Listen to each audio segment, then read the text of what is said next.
Hello and welcome all of you to my YouTube channel economics with excellence. और JRF के इस mission में मैं आपके साथ हूं और आज मैं लेकर आई हूं द रिवील्ड प्रेफरेंस हाइपोथेसिस। मैं बहुत ही सिंपल वे से आपको इस हाइपोथेसिस को समझाऊंगी जिससे आपको आसानी हो सके इसके आंसर्स क्रैक करने की। सो चलिए स्टार्ट करते हैं the revealed preference hypothesis. Firstly आपको ये चीज़ याद रखनी है कि ये जो हाइपोथेसिस है ये पॉल समिल्सन ने इंट्रोड्यूस किया था और इसको जो टर्म दी गई थी वो थी रिवील्ड प्रेफरेंस। और ये इकोनॉमिक्स में कब लॉन्च हुआ था और कौन सा इसका ईयर था, ये आपका क्वेश्चन जो है वो नेट में आ सकता है, तो इसको आपने याद रखना है 1938। तो उसके बाद से जो लिटरेचर है, जो इकोनॉमिक्स लिटरेचर है, वो आपका लगातार फैलता गया इसके बाद। इस थ्योरी के बारे में हम डिटेल में अब स्टडी करेंगे कि जो ये प्रीवियस थ्योरीज थी हमारी cardinally and ordinal utility theory से, ये थ्योरी किस तरह से डिफरेंट है, ये चीज़ आज हम इसमें स्टडी करेंगे। The revealed preference hypothesis is consider as a major breakthrough in the theory of demand. इसको मेजर ब्रेक थ्रू कहा गया है। अब ये ऐसा क्यों कहा गया है ये हम पढ़ेंगे, क्योंकि it made possible than establishment of the law of demand directly on the basis of revealed preference axiom without the use of indifference curve and all their restrictive assumptions। तो ये जो पर्टिकुलर थ्योरी है revealed preference hypothesis, इस theory को जो है वो major break through इसलिए कहा गया है क्योंकि जिस तरह से लॉ ऑफ डिमांड में जो आपकी इंडिफरेंस कर्व थ्योरी जो है वो इंडिफरेंस का कंसेप्ट इसमें यूज़ हुआ है और जो इसकी रिस्ट्रिक्टिव अजम्पशंस यूज़ हुई हैं वो इस पर्टिकुलर थ्योरी में यूज़ नहीं की गई हैं। इसको किसी और मेथड से समिल्सन ने समझाने की कोशिश की है।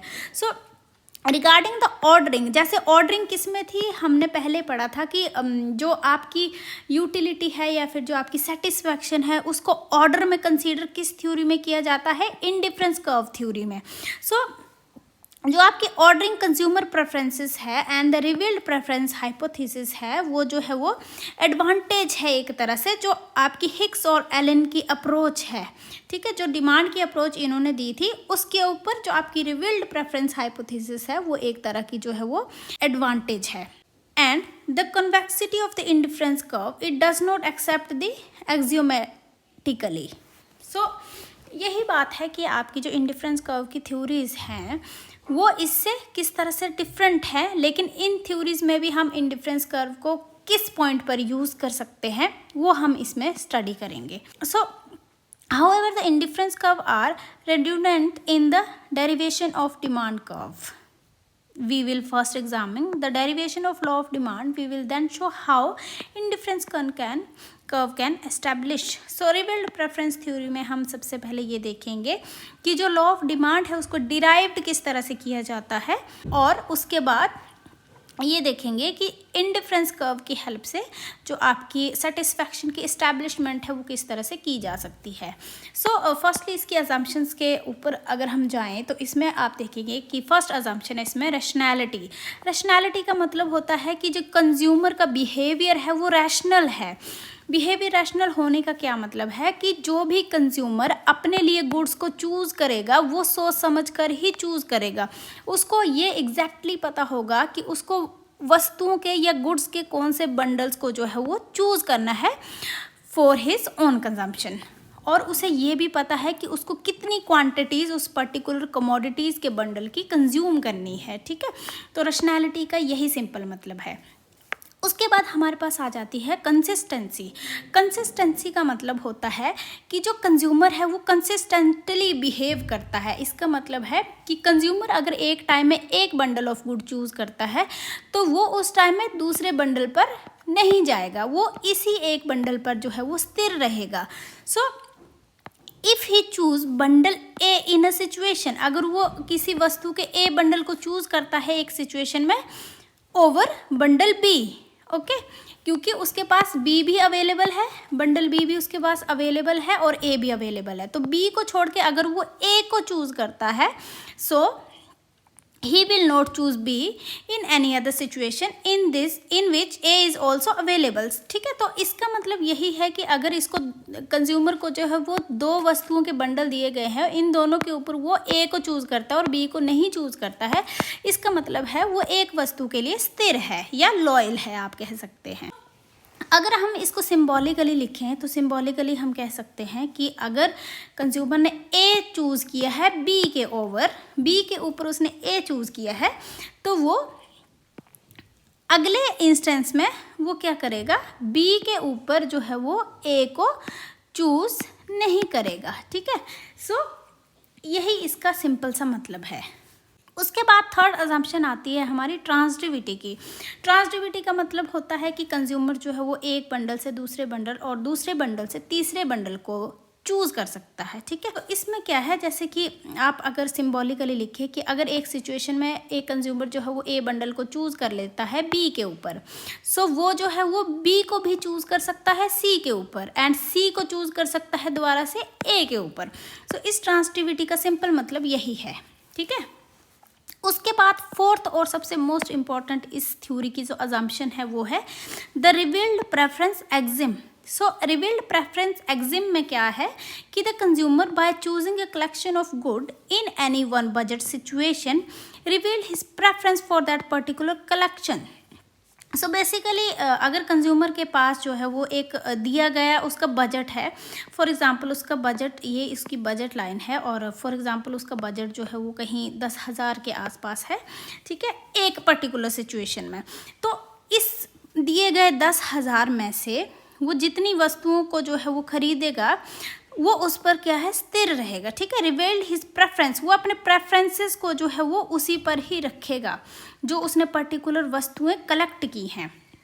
The chosen bundle is revealed to be preferred among all other alternative. So इस 10,000 में उसने जो जो वस्तुएं चूज की हैं वो उसने चूज की हैं दूसरी वस्तुओं के ऊपर, दूसरी वस्तुओं के ऊपर उसने जो चूज़ किया है वो भी उसके लिए अवेलेबल थी, लेकिन उन अवेलेबल वस्तुओं को उसने छोड़ दिया है और जो चूज़ की है उसने उसको इम्पोर्टेंस दी है। तो यही इस लाइन का मतलब है कि the chosen bundle is revealed to be preferred. Basically उसने प्रेफरेंस दी है उन वस्तुओं को जो भी उसने अपनी दी गई गिवन इनकम से खरीदी है, और उसके जो सारे और अल्टरनेटिव जो थे जो उसके पास थे उन अल्टरनेटिव को उसने चूज़ नहीं किया। Okay, the chosen basket of goods maximize the utility of consumer. So जो उसने इस 10,000 की इनकम से चूज़ कर लिए वो उसने ये सोच समझकर चूज़ किए हैं कि उसको जो है उन सभी वस्तुओं से मैक्सिमम यूटिलिटी मिलेगी, क्योंकि हमने फर्स्ट अजम्पशन ही पढ़ी है कि कंज्यूमर जो है आपका रैशनल है और वो जो वस्तु है वो सोच समझकर ही चूज़ करेगा। So the revealed preference for a particular collection of goods implies the maximization of a utility of the consumer. So जो वस्तुएं उसने अपनी दी गई बजट कंस्ट्रेंट में चूज़ की हैं वो क्या है, उसकी यूटिलिटी को मैक्सिमाइज करेगी। तो यही है बेसिकली आपका रिवील्ड प्रेफरेंस एक्सिम, इसी के आसपास ही आपकी पूरी थ्योरी घूमेगी। सो चलिए डेरिवेशन ऑफ डिमांड इसमें हम देख लेते हैं कि डिमांड की डेरिवेशन किस तरह से इस थ्योरी में की जाती है। तो फर्स्टली आपकी जो डेरिवेशन ऑफ डिमांड है वो अज्यूम करती है that consumer has the budget line. देखो अब इस डायग्राम में आप देखो कि फॉर एग्जांपल ये आपकी बजट लाइन है ए से आपकी बी तक, ये वाली आपकी बजट लाइन है। ठीक है, ए से बी तक, and choose the collection of good donated bye Z. अब इस बजट लाइन के ऊपर देखिए मैं साइड में भी ड्रॉ कर देती हूँ आपके अंडरस्टैंडिंग के लिए। फॉर एग्जांपल ये आपकी बजट लाइन है।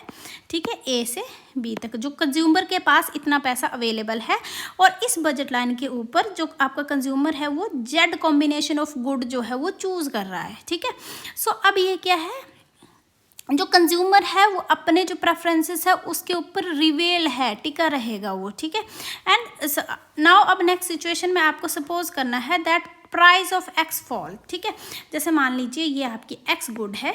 ठीक है, ये आपकी एक्स गुड है एंड ये आपकी वाई गुड है, वाई गुड। ठीक है, सो अब x की प्राइस जो है, इस x की जो प्राइस है वो फॉल कर जाती है, ठीक है, इसकी कीमत जो है वो गिर जाती है। सो अब कीमत गिरने के कारण क्या होगा, जो कंज्यूमर है वो नए बजट लाइन पर शिफ्ट करेगा, क्योंकि इसकी प्राइस गिर गई है। तो इसकी प्राइस गिरने से कंज्यूमर की जो परचेजिंग पावर है वो इंक्रीज हो गई है। इस परचेजिंग पावर के इंक्रीज होने के कारण उसकी जो बजट लाइन है वो शिफ्ट कर गई है अब, क्योंकि अब वो सेम पैसों के ऊपर ज़्यादा क्वांटिटीज़ खरीद सकता है उस वस्तु की, ठीक है। सो इसीलिए हम अज्यूम करते हैं कि जो कंज्यूमर की बजट लाइन है वो ए एंड सी शिफ्ट कर गई है, ठीक है। अदर कलर से मैं इसको डिनोट कर देती हूँ। ए टू सी तक इसकी जो नई बजट लाइन है वो शिफ्ट कर गई है due to fall in the price of X, okay. So यहाँ पर आप देख सकते हैं कि उसको जो न्यू बैच है वो ज़्यादा मिलेंगे, मतलब कि न्यू बैच ज़्यादा मिलने का मतलब है कि अब वो एक्स की, पहले वो यहाँ तक इतनी कमोडिटी खरीद सकता था, अब देखिए वो सेम प्राइस पर एक्स की इतनी कमोडिटी खरीद सकता है, ठीक है। सो इसमें क्या हुआ, वो जो है एक्स के लार्ज अमाउंट खरीद सकता है एक्स गुड के, ठीक है। सो यही है आपका डेरिवेशन ऑफ डिमांड। और firstly we make compensating variation. अब इसमें हम कंपनसेटिंग वेरिएशन ऑफ इनकम का कंसेप्ट जो है वो लेंगे कि फॉर एग्जांपल उसकी जो इनकम है उसको कंपनसेट कर दिया जाता है, which consist in the reduction in income so that the consumer has just enough income to enable his continue purchasing the Z if he so wishes. So देखिए इस थ्योरी में हमने क्या किया कि एक अजम्पशन ली कि जो कंज्यूमर है वो अपनी, जो उसने वस्तुओं के बंडल जो खरीदा है उस पर वो रिवील्ड रहेगा, स्थिर रहेगा, उससे ना इधर जाएगा ना उधर जाएगा, ठीक है। जो उसने प्रेफर किया है वो वही खरीदेगा, ठीक है। लेकिन इस वाली जो पर्टिकुलर ये जो बात है, इसके ऊपर अड़े रहने के लिए हमें कंपनसेटिंग वेरिएशन ऑफ इनकम को जो है वो यहाँ पर इंट्रोड्यूस करना पड़ेगा, क्योंकि अगर हम इनकम को कंपनसेट नहीं करेंगे तो कंज्यूमर जो है वो ज़्यादा क्वांटिटी खरीद लेगा। मान लो पहले वो जेड खरीद रहा था, आप पीछे डायग्राम में देख सकते हैं, अब वो फॉर एग्जांपल वाई पर चला गया, लेकिन थ्योरी के अकॉर्डिंग तो उसको जेड तक पर ही स्थिर रहना है, ठीक है। तो इसके लिए हम कंपनसेटिंग वेरिएशन का जो है वो हेल्प लेते हैं। सो ये भी चीज़ आपको याद रखनी है कि कंपनसेटिंग वेरिएशन ऑफ इनकम जो है वो किस थ्योरी में दी गई है, तो ये रिवील्ड प्रेफरेंस थ्योरी में दी गई है। सो अब इसकी जो इनकम है उसमें उसको रिडक्ट करेंगे या फिर कंपनसेट करेंगे ताकि वो जेड पर टिका रहे। The compensating variation is showing in figure 2.15 by parallel shift in the new budget line so that the compensated budget line A dash B dash passes through Z, ठीक है। अब हम क्या करेंगे, कंपनसेटिंग वेरिएशन को शो करेंगे, ठीक है, सेम फिगर में। अब हमने इसकी पैरेलल न्यू बजट लाइन लेनी है ए डैश और बी डैश, ठीक है, ए डैश और बी डैश। अब इसके लिए हम डिफरेंट कलर ले लेते हैं। देखिए यहाँ पर है आपका ए डैश और बी डैश, ये ले ली है कंपनसेटिंग बजट लाइन, जो आपकी एक चीज़ ध्यान रखनी है, जो आपकी जेड से क्रॉस कर रही है, ठीक है, ए डैश एंड बी डैश, ठीक है, बी डैश। ये आपकी कंपनसेटिंग बजट लाइन है कंज्यूमर की। कंपनसेटिंग क्यों है, क्योंकि हमने इस जेड पर ही स्थिर रहना है, क्योंकि हमारी अजम्पशन थ्योरी की ऐसा कह रही है, ठीक है।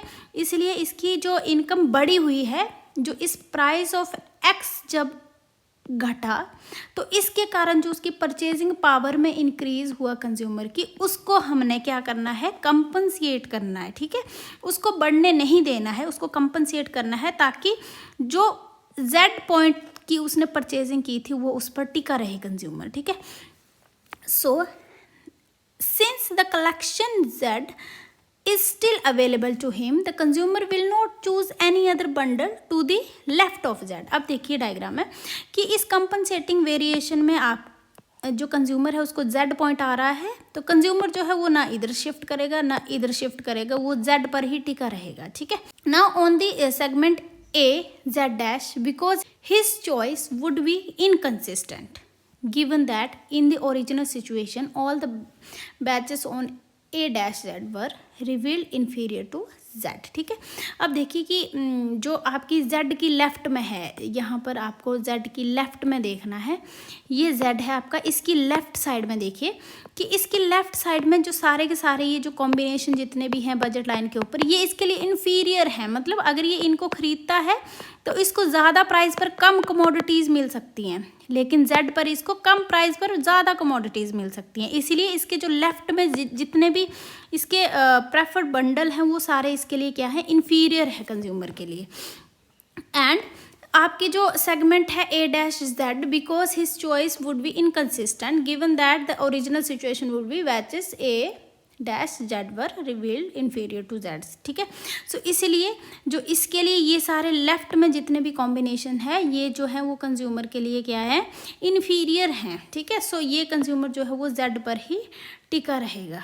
Hence the consumer will either continue to buy Z in which case this substitution effect is 0 and he will choose a batch on the segment ZB dash। ठीक है, सो आपकी जो सेगमेंट ZB dash है, Z ये वाला point है and B dash ये वाला पॉइंट है।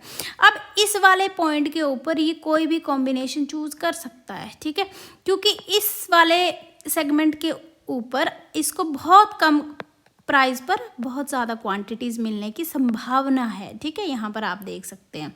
ठीक है, सो यही वाला इसमें डिफरेंस है। जैसे आप इसमें ऊपर वाले सेगमेंट में अगर Z के ऊपर जाते हो तो आप देखो कि बहुत ज़्यादा इसमें प्राइस है लेकिन बहुत कम क्वांटिटीज़ इसको मिल रही है, लेकिन Z के आप इस साइड जाओगे तो इसको कम प्राइजेस पर ज़्यादा क्वांटिटीज़ मिल जाएंगी। ठीक है, ईजीली मिल जाएंगी।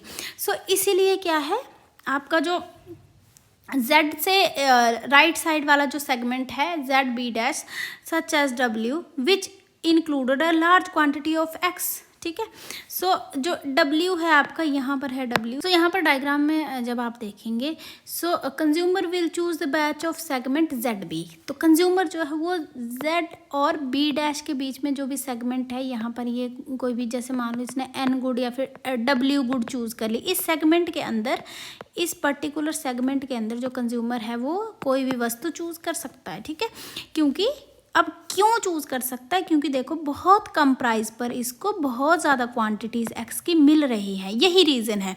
क्योंकि अजम्पशन में हमने पढ़ा है कि जो कंज्यूमर है वो रैशनल है। Okay, such as W which include the larger quantities of X। ठीक है, secondly if we remove the reduction in income and allow the consumer to move on the new budget line AC। ठीक है, जैसे हमने इसका मतलब क्या है, इस लाइन का मतलब ये है कि अगर हम कंज्यूमर की जो इनकम में रिडक्शन हुई है उसको रिमूव कर दें। ठीक है, इनकम में रिडक्शन कैसे हुई, क्योंकि हमने कंपनसेटिंग वेरिएशन लिया ना, हमने कंपनसेट किया उसकी इनकम को जब प्राइस ऑफ X जो है वो फॉल हुआ था, तो ये प्राइस ऑफ X जो फॉल है इसको हमने कंपनसेट कर दिया था। ठीक है, इनकम से उसकी। तो अगर इस कंपनसेशन ऑफ इनकम जो है वो हम अलाउ नहीं करते हैं, मान लो जैसे मान लो कि जो प्राइस ऑफ X है ये डिक्रीज़ हुई, तो कंज्यूमर की परचेजिंग पावर को हम एडजस्ट ना करें, इसको इंक्रीज़ होने दें।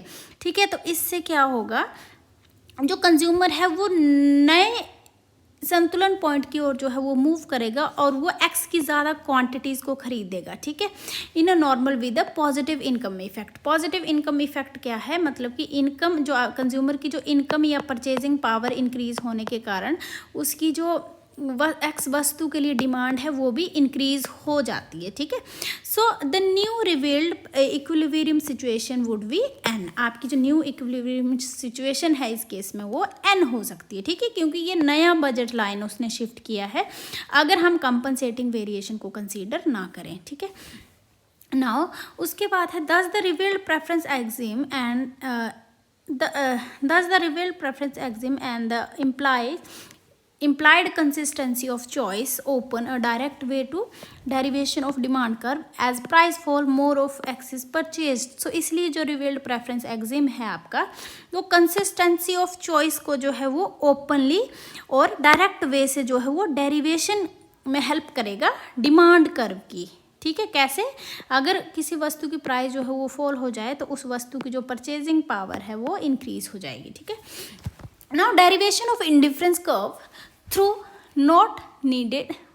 now derivation of indifference curve although not needed for establishing the law of demand। revealed preference theory में आपका जो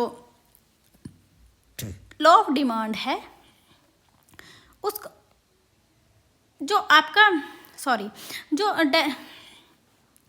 Derivation of indifference curve although not needed for establishment of law of demand. So इसीलिए इस particular theory में indifference curve की ज़रूरत हमें नहीं पड़ती है जब हम लॉ ऑफ डिमांड को एस्टैब्लिश करने लगते हैं, ठीक है। Indifference curve can be derived and their convexity proved by the revealed preference hypothesis, ठीक है। सो इसमें जो इंडिफरेंस कर्व की जो कन्वेक्सिटी है और इसकी जो डेरिवेशन है वो इस रिवील्ड प्रेफरेंस हाइपोथेसिस के द्वारा हम प्रूव कर सकते हैं, ठीक है। The indifference curve approach required less information. तो इंडिफरेंस कर्व अप्रोच जो थी वो उसको बहुत ही कम इन्फॉर्मेशन चाहिए थी, ठीक है, अकॉर्डिंग टू न्यू क्लासिकल की आपने कार्डिनल यूटिलिटी थ्योरी पढ़ी है उसके according. But still it required a lot form of consumer since but still it required a lot form of consumers since the theory expects him to be able to rank rationally and consistently all positive collections of the commodity। So देखो indifference curve की वैसे तो ज़रूरत नहीं है क्योंकि इसमें information बहुत कम है अकॉर्डिंग टू सैमुअल्सन, बट आपकी जो प्रेफरेंसेस है, रिवील्ड प्रेफरेंसेस है, उनको रैंक करने के लिए और जो कंसिस्टेंसी वाली अजम्पशन ली है इन्होंने जैसे मिल्सन ने, उसको प्रूव करने के लिए इसकी हमें थोड़ी सी ज़रूरत पड़ सकती है इसमें, ठीक है। So Samuelson revealed preference theory does not required the consumption to rank his preference और to give any other information about the taste. So basically Samuelson यहाँ पर कहना चाह रहे हैं कि जो आपकी जो कंज्यूमर की जो रैंक वाली थ्योरी है या फिर कंज्यूमर जो है वो रैंक जो देता है अपनी प्रेफरेंसेस को, उसकी हमें यहाँ पर रिक्वायरमेंट नहीं है और कोई भी इस तरह की इंफॉर्मेशन हमें रिक्वायर्ड नहीं है जो कंज्यूमर के टेस्ट के बारे में इंफॉर्मेशन देता है। The revealed preference basis tools of analysis permits us to construct the indifference map of the consumer just by observing his behavior। So हमें जो रिवील प्रेफरेंस एग्जाम है वो हमें क्या करता है, परमिशन देता है। परमिशन किसके रिगार्डिंग देता है, ताकि हम जो कंज्यूमर का बिहेवियर है उसको ऑब्जर्व कर सके और उससे जो इंडिफरेंस मैप है वो कंस्ट्रक्ट कर सके, ठीक है। इंडिफरेंस मैप क्या होता है, इंडिफरेंस कर्व का जो है वो कलेक्शन, बहुत सारे इंडिफरेंस कर्व मिलकर इंडिफरेंस मैप बनाते हैं, ठीक है। ये चीज़ भी आपको याद रखनी है। The consumer just by observing the behavior his choice at a various market prices provided that his choices is consistent। जो कंज्यूमर की चॉइसेस है वो कंसिस्टेंट है, मतलब एक जगह पर स्थिर है, ठीक है। ये पहले रिवील्ड प्रेफरेंस की रिक्वायरमेंट है ए। देन बी क्या है, his taste are independent of his choices over time and do not change. उसके जो टेस्ट हैं वो जो है वो इंडिपेंडेंट है, वो डिपेंडेंट नहीं है किसके ऊपर, ठीक है। उसके जो चॉइसेस, उसके जो टेस्ट हैं वो डिपेंड करते हैं, इंडिपेंडेंट है उसकी चॉइसेस के ऊपर, ठीक है। मतलब जो भी वो चॉइस करेगा उससे जो है वो इंडिपेंडेंट है, ठीक है, उससे वो अलग हैं एंड वो चेंज नहीं होने वाले हैं। चाहे उसके जो चॉइसेस हैं वो चेंज होती रहे लेकिन उसका टेस्ट चेंज नहीं होने वाला है according to revealed preference hypothesis. See क्या है, that the consumer is rational in the Pareto sense, that is he prefer more good to less. अब पैरेटो सेंस क्या है कि जब भी हम किसी को वर्स ऑफ ना कर उसको बेटर ऑफ कर, पैरेटो सेंस क्या है, जब हम किसी को बेटर ऑफ करते हैं बिना दूसरे को वर्स ऑफ किए हुए, ठीक है। सो इस सेंस में क्या है, he prefer more good to less, वो बहुत कम अमाउंट में ज़्यादा गुड्स को जो है वो हमेशा प्रेफर करेगा एक रैशनल कंज्यूमर। नाउ यहाँ पर प्रेफरेंसेस की अगर हम बात करते हैं तो अगर आप फिगर 2.16 को ध्यान से देखें तो यहाँ पर क्या है, आपका ओ वाई एक्स है एंड ओ एक्स एक्सिस है और ए एंड बी जो है वो आपकी बजट लाइन है और इस बजट लाइन के ऊपर जेड कॉम्बिनेशन जो है ये कंज्यूमर प्रेफर करता है। अगर इस जेड कॉम्बिनेशन के ऊपर एक टेंजेंट को ड्रॉ कर दिया जाए इस तरह से, टेंजेंट जो है वो सी जेड एंड जेड डी, इस तरह से टेंजेंट को ड्रॉ कर दिया जाए तो ये वाला जो टेंजेंट के बीच में जितना भी ये एरिया आ रहा है, इस एरिया में जितने भी बैचेस हैं ये कंज्यूमर के द्वारा प्रेफर किए जाएंगे और ये वाले जो बैचेस हैं जो शेडेड एरिया के अंदर है ये कंज्यूमर के लिए इन्फीरियर हैं। इन्फीरियर का मतलब है कि वो बहुत कम प्राइजेस, बहुत ज़्यादा प्राइजेस पर इसकी बहुत कम क्वांटिटी खरीदेगा, ठीक है। मतलब कि उसको ज़्यादा प्राइस देना पड़ेगा एक्स वस्तु की कम कमोडिटीज़ को खरीदने के लिए या कम क्वांटिटी को खरीदने के लिए, ठीक है। सो सिर्फ जो आपका जेड पॉइंट है उसके ऊपर उसके जो टेंजेंट के साथ वाला एरिया है वही उसके लिए प्रेफर बंडल होगा, और इसके जो इस वाली साइड है इसको भी इग्नोर करेगा, और इस वाली साइड जितने में उसको कॉम्बिनेशंस मिल रहे हैं इसको भी इग्नोर करेगा, ठीक है। सिंपली यही मीनिंग है इस डायग्राम का। और यही डायग्राम जो है वो जो मैंने आपको चीज़ बताई वो इस वाली जो एक्सप्लेनेशन में है वो इसमें दी गई है प्रॉपरली, ठीक है। नाउ नेक्स्ट हमारे पास एक और चीज़ आती है, ये वाला डायग्राम है आपके पास फिगर 2.17 इन जो ये वाला जो आपका पूरा टॉपिक है इसको आप एक ओशियानीज़ की बुक से देख सकते हैं, क्योंकि मैंने बेसिकली वहीं से ही इसको लिया है, क्योंकि वो वाली बुक जो है वो मोस्ट इम्पॉर्टेंट है नेट के एग्ज़ाम के लिए, और जब हम तैयारियां करते थे तो हम भी उसी बुक को फॉलो करते थे। तो उससे जो है वो आपका उस बुक के अलावा आपको माइक्रो इकोनॉमिक्स के लिए और कोई बुक पढ़ने की ज़रूरत नहीं है। आप सिंपली अगर मेरे लेक्चर को भी देख लें, क्योंकि मैं भी उसी बुक को फॉलो करती हूँ, और अगर आप वो बुक भी पढ़ लें तो आपका नेट में काफ़ी ज़्यादा हेल्प हो जाएगी।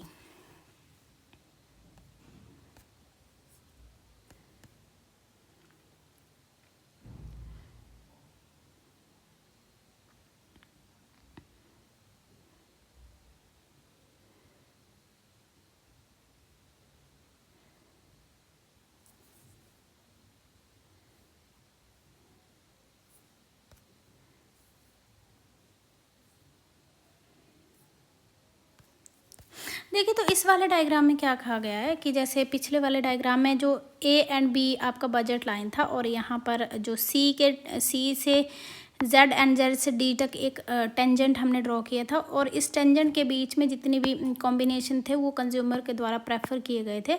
और इस डायग्राम के थ्रू जो आपके सैमुअल्सन है वो ये कहना चाह रहे हैं कि जो इसके नीचे वाले बैचेस हैं ये फिर भी कंज्यूमर प्रेफर नहीं कर रहा है, ठीक है।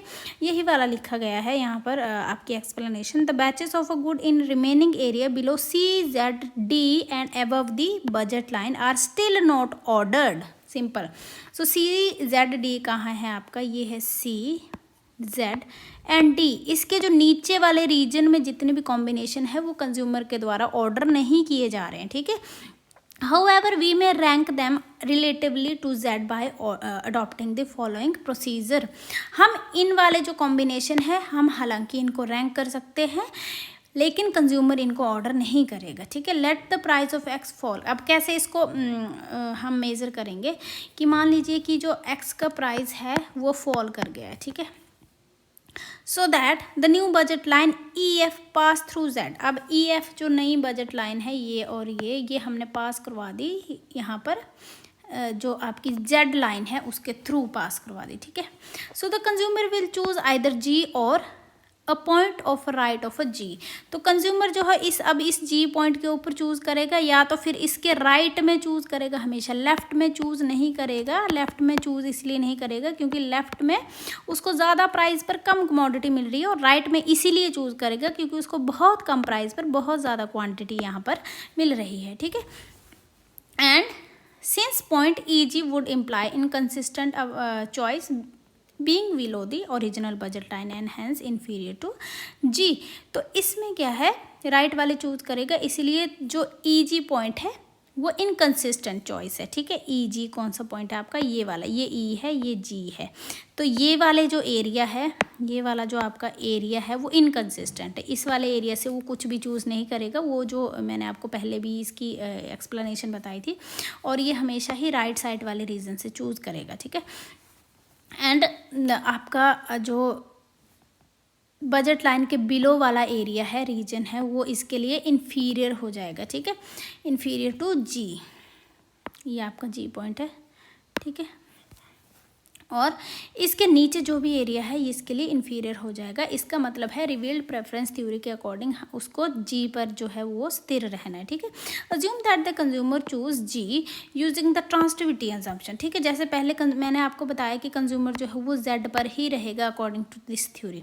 सो अब इसमें थ्योरी में हमने एक असम्पशन ली है कि कंज्यूमर जो है वो ट्रांसिटिविटी की हेल्प से जेड से जी पर अगर मान लो चला भी गया बजट लाइन शिफ्ट होने के कारण, सो इसमें क्या है, सो हमने हमारे पास है z is greater then g, कि g के ऊपर वो जो है कंज्यूमर वो z को चूज़ करेगा एंड g के ऊपर वो ए बी एफ को जो है वो छोड़ देगा और g को चूज़ करेगा एंड अगले पार्ट में वो z को चूज़ करेगा over G B F part कहाँ है आपका, ये है G B and F part आपका, जी बी एफ,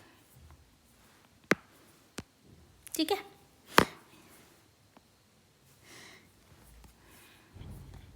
ये है आपका जी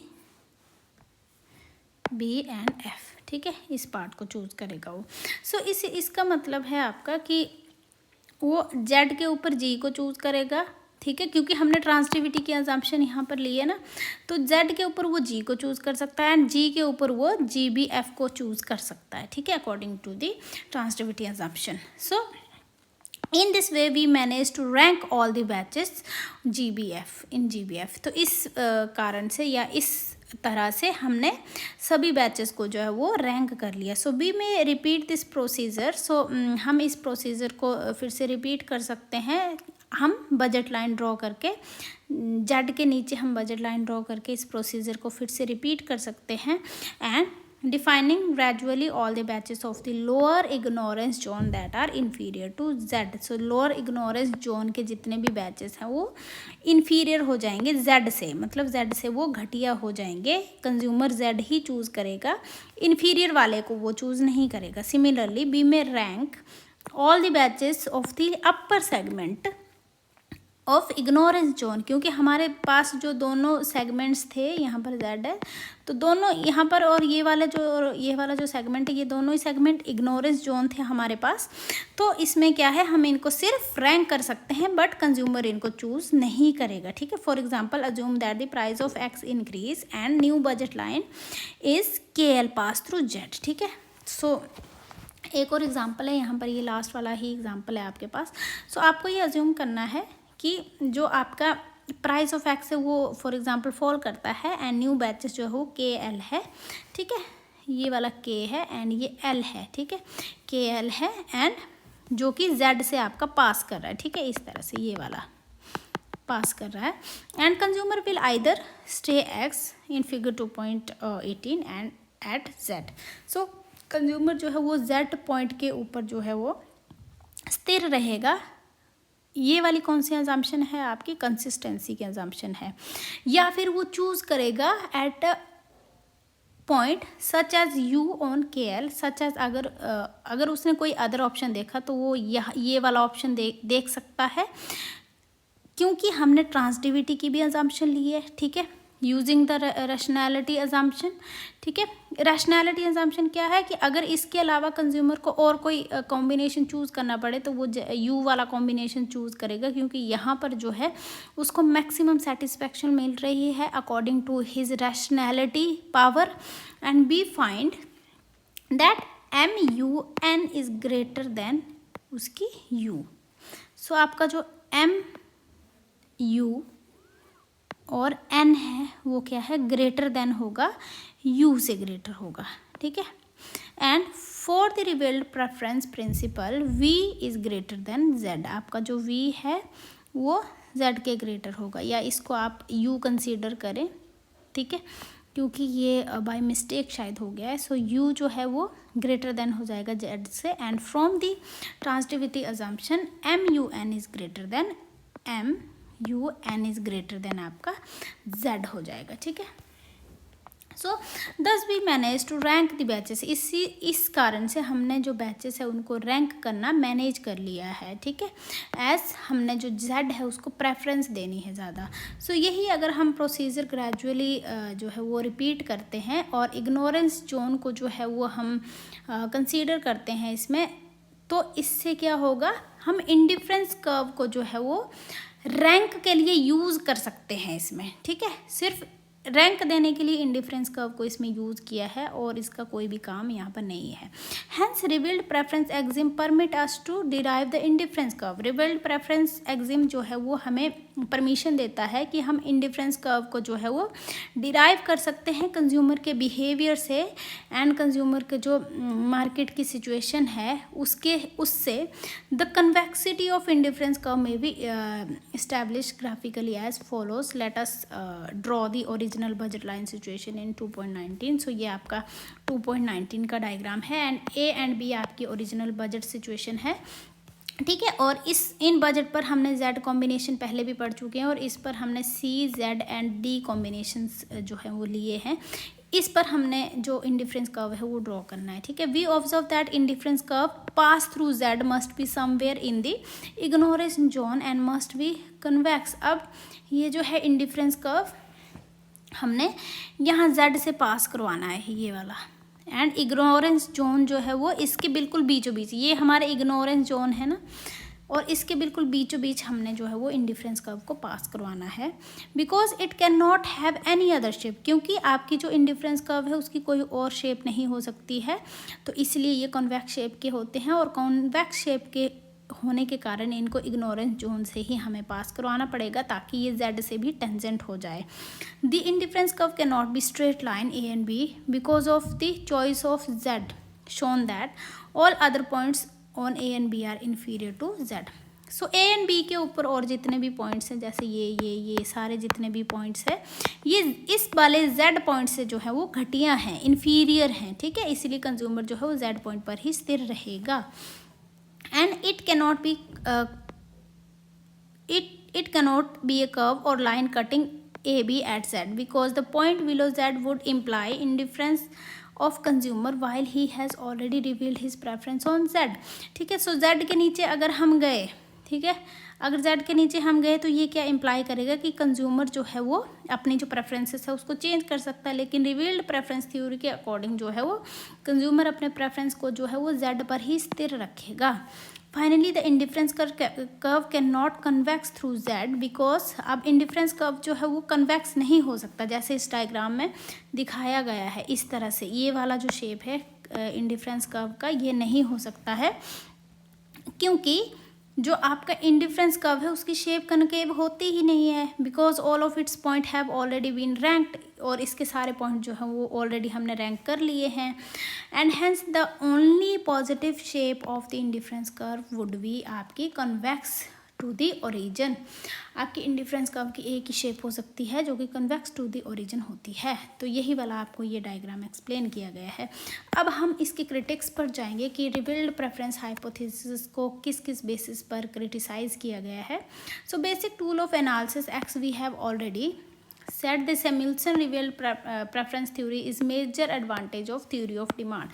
so हमने यहाँ पर देखा कि जो सैमुएल्सन की रिवील्ड प्रेफरेंस थ्योरी है वो मेजर आपका एक एडवांटेज है लॉ ऑफ डिमांड के ऊपर, and it provide direct way to derive the demand, and ये डिमांड कर्व को डिराइव करने का एक डायरेक्ट वे देता है, और which does not require the concept of utility, और इसको डिमांड को डिराइव करने के लिए यूटिलिटी के कंसेप्ट का यूज़ नहीं किया गया है और इसके लिए कोई ज़रूरत भी नहीं पड़ती है।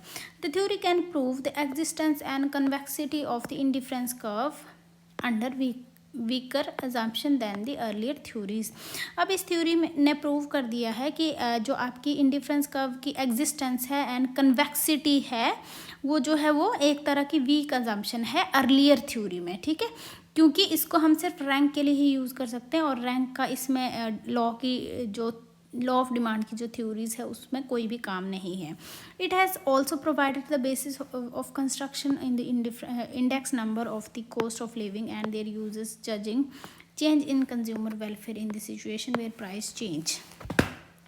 सो जो आपकी रिवील्ड प्रेफरेंस हाइपोथेसिस है उसको हम इंडेक्स नंबर में भी यूज़ कर सकते हैं, एंड इंडिविजुअल्स की कॉस्ट ऑफ लिविंग अगर हमने देखनी है तो इसमें भी यूज़ किया जा सकता है, एंड कंज्यूमर की जो बिहेवियर है उसमें जो चेंज आता है उसको भी हम इसके थ्रू जज कर सकते हैं। तो यही थी आपकी revealed preference theory. I hope ये वीडियो आपको अच्छी लगी होगी और समझ आई होगी। Thanks for watching, keep studying.